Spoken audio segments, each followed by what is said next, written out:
안녕하세요. 오늘은 데살로니가전서 세 번째 시간입니다. 데살로니가 교회는 되게 잘하고 있었어요.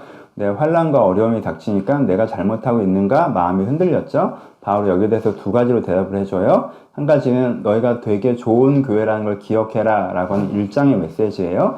두 번째는 4장과 5장에 나오는 메시지, 내세적인 시각으로 현재를 바라봐라 라는 메시지를 얘기해주고 계십니다. 지난 동영상에서 8가지라고 얘기했지만 6가지는 지엽적인 거고요. 이 두 가지가 핵심적으로 많은 분량을 투자해 얘기하는 메인 가장 중요한 대답이에요.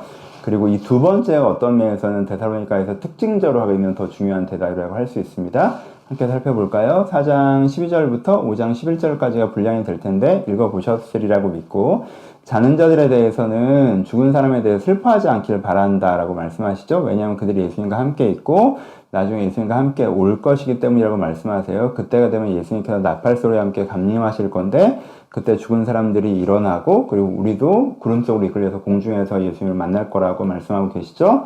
그리고 이런 일들이 벌어질 거라고 생각해요. 그리고 또 하나, 그럼 언제냐? 그래서 때와 시기에 대해서는 도둑처럼 평안하다고 할 때, 정말 그때라고 아무도 생각하지 않을 때 갑자기 이렇게 얘기하세요. 때는 모른다라는 거예요. 때를 알려고 하지 말라는 거예요. 그러기보다는 언제인지 모르기 때문에 더 깨어서 긴장하고 집중해서 내가 지금 하나님 앞에서도 부끄럽지 않게 살고 있는가 라는 생각으로 전신갑주를 입고 오늘 살아가야 된다고 얘기를 해요. 그래서 정신차리라는 표현이 한 2번 정도 반복해서 나오는데, 이 사람들은 환난과 핍박 때문에 좀 정신을 못 차리고 있었지 않나라고 생각해 볼 수 있겠죠.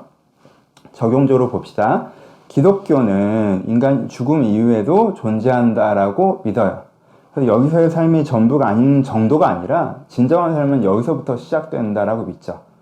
근데 이거에 대한 믿음이 없이 요게 전부라고 생각하는 사람은 어떻게 될 수밖에 없어요. 내 인생의 전성기라고 하는 30대, 40대, 50대를 어떻게 살아가는가가 중요해요. 이 30년을 잘 살았냐, 인정받고 살았냐, 성공하고 살았냐, 많이 누리고 살았냐 라는 게 되게 중요해요. 그래서 만약에 그러지 못했다면, 별로 인정받지 못하고 무의미하고 행복하지도 않고 성공적으로 살지 못했다면 굉장한 패배감을 갖죠. 하나님의 원망 혹은 자기 자신의 실망감, 이게 되게 커진다는 거예요. 근데 정말 삶을 요 몇십 년으로 보는 게 아니라 정말 영원한 존재다, 내가 영원한 삶을 사는 존재구나, 인간이 영원하다, 죽음으로 소멸되는 존재가 아니다라고 믿는 사람이라면, 그래서 여기선 잠깐 여기가 본격적이라고 믿는 사람이라면, 지금 이 몇십 년 내가 뭘 누렸냐, 뭘 했냐, 이게 중요한 게 아니라 내가 곧 여기에 설 텐데, 이 죽음의 커튼 앞에 서서 하나님 앞에 설 텐데 그때 부끄럽지 않게 살았냐, 갑자기 나한테 그 날이 다가올 건데 그때 내가 하나님 앞에 부끄럽지 않게 제대로 살아왔는가가 훨씬 더 중요해진다는 거예요. 이게 내세적인 뷰를 가질 때 나올 수 있는 오늘을 향한 관점의 변화예요. 그러니까 여기가 전부라고 생각하는 사람은 이 몇십 년 동안 30대, 40대, 50대 동안 내가 뭘 누렸는가가 되게 중요하고, 여기가 전부 메인이라고 생각하는 사람은 내가 하나님 앞에 부끄럽지 않는 삶을 살고 있는가가 더 중요해진다는 거예요. 여러분들은 어느 쪽이에요? 요게 되겠죠. 이제 바울도 데살로니가 교회에게 그 도전을 하고 있는 거예요. 너희가 지금 환난을 당한 건 알겠는데 너희가 너무 실망하거나 너무 힘들어하는 걸 보니까 혹시 니네 시선이 여기가 전부인 것처럼 그렇게 고정되어 있는 건 아니야? 야, 그러면 안 돼. 여기서 누리는 게 그렇게 중요한 게 여기가 이 시선을 가져야 돼. 그래서 너희가 지금 오늘 어려워서 너무 실망하고 잘못 살아가고 원망스럽고 이게 아니라, 오늘 어렵지만 내가 하나님 앞에 부끄럽지 않게 어떻게 똑바로 서 있을 것인가, 그 관점으로 가야 돼. 라고 바울이 도전하고 있는 거죠. 어떤 면에서는 이게 우리가 얘기하는 어떤 그 영적인 그립, 내가 하나님 앞에서 열정적으로 살아가지만 현실에 어려움을 닥쳤을 때 이걸 어떻게 돌파할 것인가. 세상적인 방법으로는 여러 가지가 있겠고, 신앙적인 방법이기도 하지만 핵심적으로는 우리가 영원한 하나님의 나라를 바라보면서 그 하나님 앞에서 내가 똑바로 제대로 살아가야겠다, 이런 마음이 내 태도와 방향을 유지시켜준다 라고 데살로니가전서 우리 가운데 가르쳐주고 있습니다. 이 본문은 남해순교회 성도님이라면 더 주의해서 보셔야 돼요. 왜요? 여러분들의 담임 목사, 제 단점이 뭐예요? 너무 실존적으로 복음을 전한다는 거죠. 전 내세 설교를 너무 안 해요. 지금 반성하고 회개합니다. 오늘 이 성경 공부를 하면서 다시 한번. 이거 내세 설교를 너무 안 해요. 그러다 보니까 저에게 혹은 제가 가르치는 성도님들에게 현재 상황이 너무 중요하고 30대, 40대, 50대를 어떻게 살아가는 게 너무 중요하고, 그래서 실망과 원망이 되게 많고 그런 거가 같다라는 또 반성을 하게 되더라고요. 여러분들 이 내세지향적인 신앙을 다시 한번 고민해 보시고 가져서 오늘 향한 시간을 바꾸시는데 중요한 본문으로 데살로니가전서 4장을 사용하셨으면 좋겠습니다. 뭐 저와 우리 교회뿐만 아니라 이 한국 교회가 요즘 시대가 좀 그런 것 같기도 하죠. 우리가 전통적으로 한국 교회가 내세를 너무 강조하다가 그 반발로 요즘엔 내세를 너무 강조하지 않으면 말미암아 오늘을 바라보는 시선에 왜곡이 좀 있는 부분이 있는 것 같습니다. 같이 고민하고 도전받아야 되는 부분이라고 생각합니다.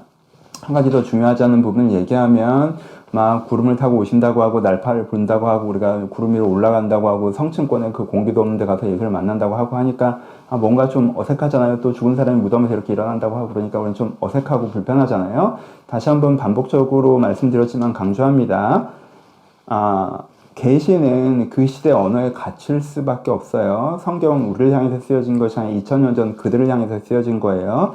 바울이 데살로니가 교회를 향해서 쓴 게 데살로니가 전서입니다. 그러니까 그들의 우주관, 그들의 내세관의 한계 속에서 그 언어로 복음이 전달될 수밖에 없어요. 그러니까는 뭐 공중으로 다시 오고 이건 다 2000년 전 언어예요, 기본적으로.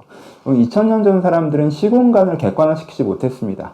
포인트를 아시겠어요? 그러니까 천국이라고 하는 게 그 하늘이라는 뚜껑 위에 있는 공간이라고 생각했지 공간의 끝이라고 생각하지 않았다는 거예요. 포인트를 아시겠어요? 시간이라고 하는 게 여기도 천국에도 시간이 달려있어요. 예수님이 지금 천국에서 기다리고 있다고 생각했지 세계의 멸망이라고 하는 건 시공간의 끝이 다른 차원의 시작 이렇게 생각하지 않았다는 거예요. 그래서 되게 그 사람들 뭔가 복잡했던 거예요. 시공간 개념을 못 갖고 있으니까. 근데 그래서 예수님이 지금 기다리시고 지금 다 어떻게 하고 있고 아브라함도 지금도 재림을 기다리고 있고 이렇게 바라보는 거란 말이에요. 시공간 개념에 갇혀있기 때문에. 하지만 실제는 그렇지 않죠. 그러니까 우리는 사실 시공 개념을 알고 있는 우리는 사실 언제 재림의 때입니까? 이런 질문이 없어요. 왜냐하면 내가 죽으면 죽는 순간 어디로 이동해요? 시공간의 끝으로 이동하죠. 시공간의 끝은 곧 재림의 때이기도 하고. 그러니까 우리는 동시적으로 그러니까 모든 사람이 이미 임박한 종말 재림을 가지고 있는 상태가 되는 거죠. 이건 계시록에서 좀 더 자세하게 설명할 기회가 있는 것이고 어찌되었건 오늘 얘기하는 얘기는 데살로니가 교회의 이 재림에 대한 메시지를 너무 그 문자적으로 해석하셔서 진짜 예수님이 수증기를 타시고 성층권으로 오신다고 생각하지 않길 바라고 또 그런 이야기 때문에 이상한 얘기라고 생각하지 않으시길 바랍니다. 거기에 대한 메시지 정말 이 끝이 있고 영원한 시대가 있다. 그럼 그것을 생각한다면 내가 어떻게 오늘을 바라볼 것인가라는 핵심 메시지 위주로 데살로니가전서 4장을 보셨으면 좋겠습니다. 전체를 다시 한번 보시고요. 내가 잘해 나가던 교회가 환경이 흔들릴 때 어떻게 중심을 지켜가야 될 것인가에 대한 대답을 이 3번의 영상을 통해서 좀 찾을 수 있었으면 좋겠고 오늘 얘기가 가장 중요하다는 것 기억해 주셨으면 좋겠습니다. 감사합니다.